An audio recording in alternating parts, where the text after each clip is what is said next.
আওয়ামী লীগও যে পথে হেঁটেছেন, আজকে জামাতও কিন্তু সে একই পথের নাবিক। রাজনীতি দিয়েই ইনশাল্লাহ আমরা আওয়ামী লীগকে মোকাবেলা করেছি, রাজনীতি দিয়েই আমরা জামাত সহ সবাইকে মোকাবেলা করব। এই ব্যাপারে অন্য চিন্তা করার কিছু না। আমাদের নেতা শহীদ রাষ্ট্রপতি জিয়া রহমান বলেছিলেন, মানি ইজ নো প্রবলেম, এবং সেটা তিনি প্রমাণ করেছিলেন। যদি দুর্নীতিটা বন্ধ করা যায়, চুরি চোট্টামি যদি বন্ধ করা যায়, তাহলে বাংলাদেশের টাকা কোনো সমস্যা না। আজকে তারেক রহমানও কিন্তু আজকে সেই পথে হাঁটছেন। দুর্নীতি বন্ধ হলে মানুষের টাকা মানুষকেই দেয়া যায়। আজকে কেন দিবেন না? আজকে যারা গরিব আছে তারাও তো এই দেশের হকদার, তারাও তো এই দেশের মানুষ, তাদেরও তো বেঁচে থাকার অধিকার আছে। তাদের পাওনা যখন তাদের মেটানো হবে, তখন আপনাদের এত কষ্ট হয় কেন? আপনাদের তো কষ্ট হওয়ার কারণ নাই।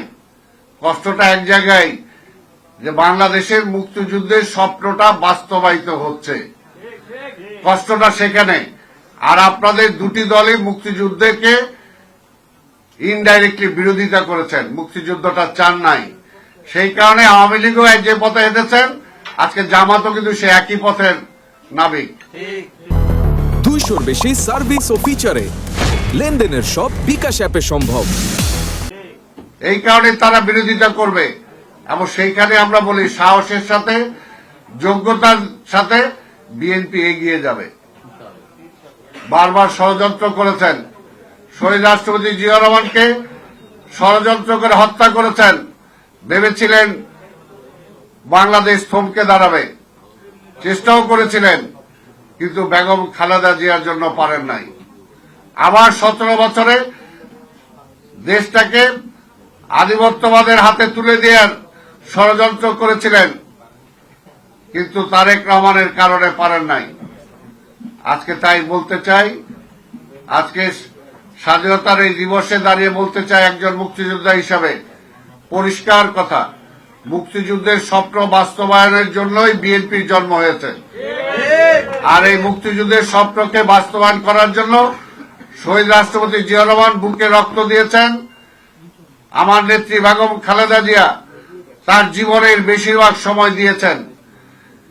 তিনি মৃত্যুর পথে গিয়েছেন, কিন্তু তবু আপোষ করেন নাই।